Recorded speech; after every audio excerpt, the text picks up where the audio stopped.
Hello and welcome to another episode of Pop Culture Reacts. And it is a special time of the year as there has been a sneaky quick drop by Ghost as they have released their greatest hits album, The 13 Commandments, and a unreleased special edition that was only on a super special edition of an album that I don't even have, which says a lot. Zenith. I was wondering whether you were going to say special anymore. It felt like there was more specials you could have crammed into that sentence there. How many specials can I put into one statement? I presume this is their first ever greatest hits. It is. Obviously, Because I didn't see a greatest hits 1, 2, or 3, or I didn't see it numbered, so I presumed it was their first time they've done it. Yeah, so obviously we are at Papa 4 after the fifth album because we've had Papa 1, Papa 2, Papa 3, Cardinal Copia, who then turned into Papa 4 as you do in lore. And obviously this with Papa 4 there was no death or anything like that, which obviously the other Papas have had during their time, and obviously Cardinal Copia was then turned into Papa 4. He arose from being just a lowly cardinal to the Pope. Does smoke go up when they become Papas? When Cardinal Copia turned into Papa 4, he was surrounded by naughty nuns. There was some smoke in the background, and then it just seems like with the mythology that they build up, it almost makes me think that, and again, I don't know, so you fill this in, but around that time when they are doing the rotation in, that they probably do some sort of, I don't know, bit YouTube, bit wherever, actually some sort of big ceremony and try and do it like a new pope. So there is a big thing of last shows on a tour cycle. Yeah, that makes sense. Because cool. The last show of the tour is where it happens. They do it on stage, and yeah, it's kill the last one. It's one of those they either kill them off or there's something that happens to signal the change between Papas. I imagine as well, like the tickets for the concerts are quite hot anyway, but I imagine even hotter for those sort of gigs.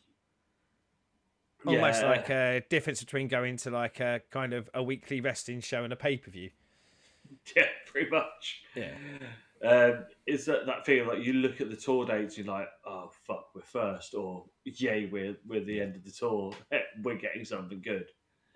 But yes, so shall we? Before we go on, I know this isn't specifically a linked other than it being released on it, but greatest hits albums. Speak to me. What's your thoughts on greatest hits albums? So for bands that I like, I want something that isn't on anywhere else as a reason to get it.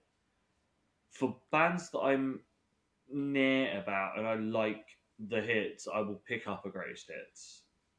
See, I'm the other way. I despise them. And don't get me wrong, I understand it. It's the best of the best. Normally, I think oft used to get a band out of a record contract that's probably not very good for them. Or certainly that's what it was historically. And who am I to hold back musicians that I like from doing it? But oh yeah. Like when you say to someone, what's your favourite album? And they go, oh, the greatest hits of, like, just straight away go, it's not an album though, is it? Yeah, if anyone ever says to you like their favourite album is Queen Volume 1, yeah, you're not really thinking about this, are you? Yeah, no, and I understand its purpose, but yeah, it's. I always go, if I like the band, I'd go and buy all the albums.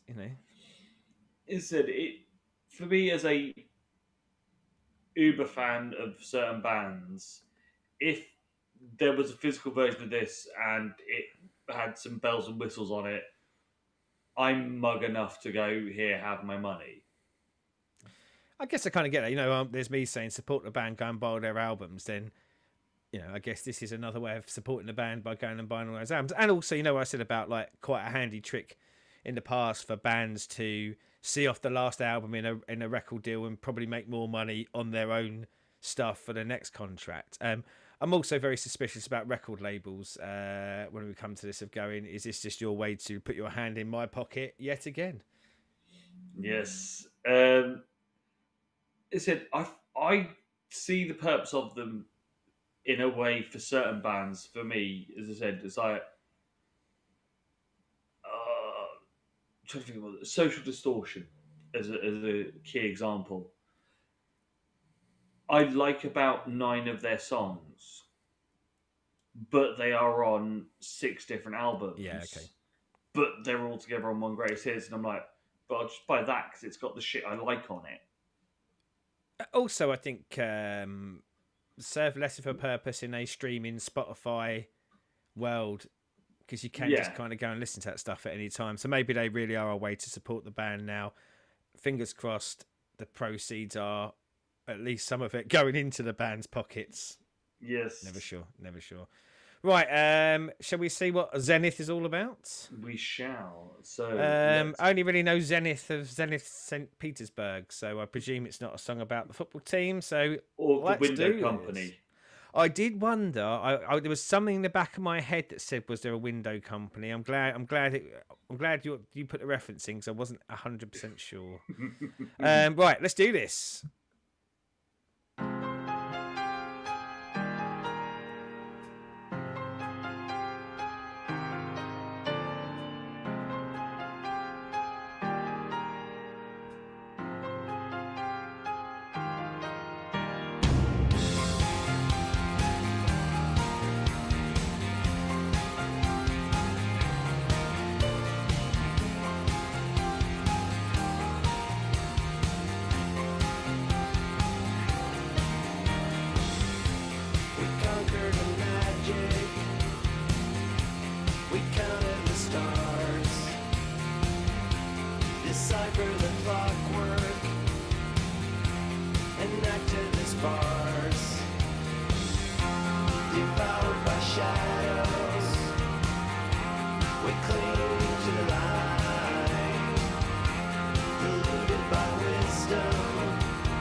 Lovely bit of artwork there on the. I presume is that the album cover? Whatever. Yes.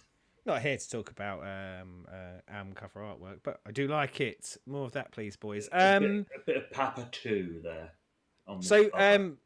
as the Ghost fan, and I say as a Ghost fan, as the big Ghost fan, should I say, a song that you didn't know coming into it. What do you reckon?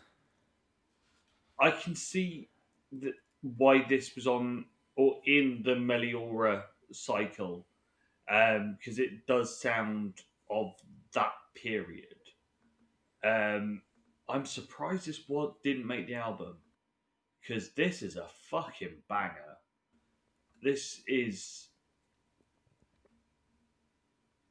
in that Ghost way of being softly heavy.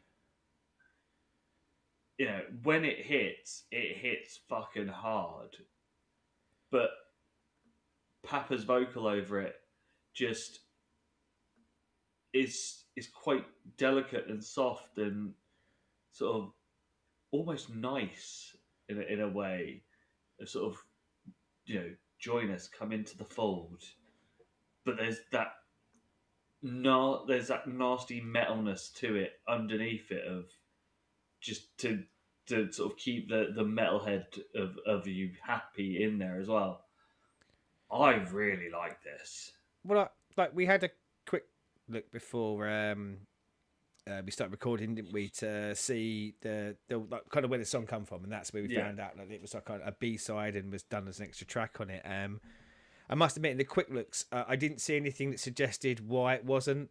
Like, was it like rejected and pulled back in, or was it something they started to work on post-album but thought, oh, do you know what, this should have been, could have been.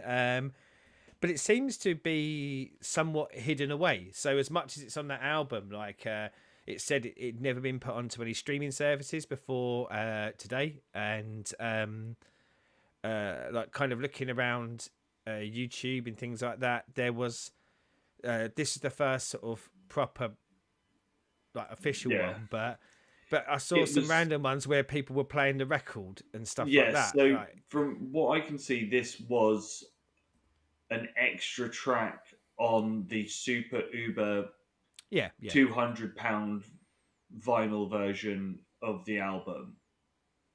I guess it makes sense to not like stick it on streaming to sort of pay off for those people who paid 200 quid for that. Would be a bit of a nerve, wouldn't it, for 3 months later? Go, oh, yeah, we're banging it all on Spotify for free, or effectively for free, should I say? Yeah, I mean, I listened to this one, and I'm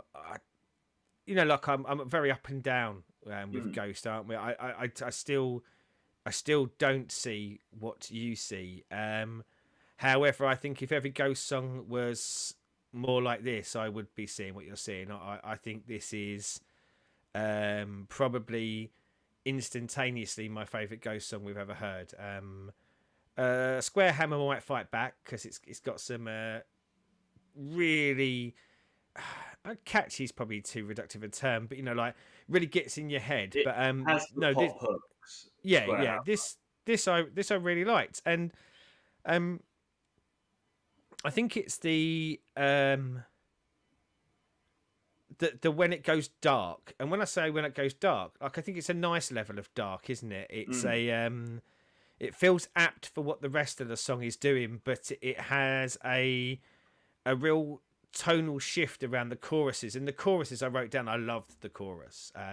And when it shifts into those chorus, those were the real highlight moments of the song for me. And I guess knitted everything else together for me. I think if we hadn't had those choruses, I think I would have felt that probably the rest of the song is more in the Ghost that I think the songs that we've reacted to so far. And I'd have gone, okay, music's fine for me. It's vocals are not a vocal that I like. But then when we get to the chorus, I kind of go, oh, no, I like that. I like the other vocal now because it mixes really well with when the vocal goes darker. Yeah, and it really did something for me. And then you've got the kind of the mixture in of organs at certain points, but there's a lot of feature of piano. I think the drums take a real lead play in this song. I think it would be massively noticeable without the drums, because I think so often that they are leading that mood change, even with the guitars and the vocal sort of lilts. I think the drums are the things that are really pushing that along. And yeah, and as I say, the chanting, the bit sort of between the two choruses, yeah, a whole lot to love about this. And I almost don't want to ask, but you said it sort of fits that album very well. I'm wondering whether that's the album that I should be dipping into then, because yeah, this had a real distinct mood for me that I enjoyed a lot. So Square Hammer is from the EP post this album, so it's in that same sort of period. And two of my favourite Ghost songs, of all of the Ghost songs, are on Meliora. So yeah, I think maybe we have a dip into the album. Well, I mean, this, as I say, this song just feels like, and look, it's just how the stuff gets into your head. But like we talk about, one of the big selling points for them is the visuals that they bring along with it, the whole kind of staging they put in it, but massively the lore. Yeah, and this song feels like it fits in with what that lore is presenting to me, or what it presents in my mind, not necessarily what they've presented, but like how I think the story goes and the sort of things that I'd expect to hear in that story. And I think this sort of stuff by them is the sweet spot for me. So yes, I will be probably listening to this a lot over the next couple of days. Yeah, a lot of sort of hints to the 70s in there as well, like and I wrote down there's lots of bits in here that I you could easily see being in a horror movie, but I was thinking more a horror movie of the 70s, like, or even something like, I don't know, more like in the Argento reams or something like that, where you kind of go, yeah, I could see this being in the background or something. But yeah, this is for me, this is top Ghost for me so far, of my limited experience. It's top Ghost of about 6 that I've heard. But yeah, I'm at that point going, why was this not on Meliora? Because this would have fit in perfectly and would have been pushing for like my favourite songs on that album level. Yeah. A lot of juicy lyrics in there as well for me to dig in afterwards. Like some of the word, what I think is wordplay that I want to dig into that they had in there. Yeah, really like it. Yes, good stuff, the boys. Yes. So you lot out there in the internet, let us know what you think down there. As always. Let us know what other Ghost stuff we should go with. Let's fill up some Meliora. What should we hit on Meliora? We've done Square Hammer. Especially as my spirits are high now and I want more. Give me more. So yeah, fill it up. As always, YouTube things of like, subscribe and ringing bells. And until next time, good day.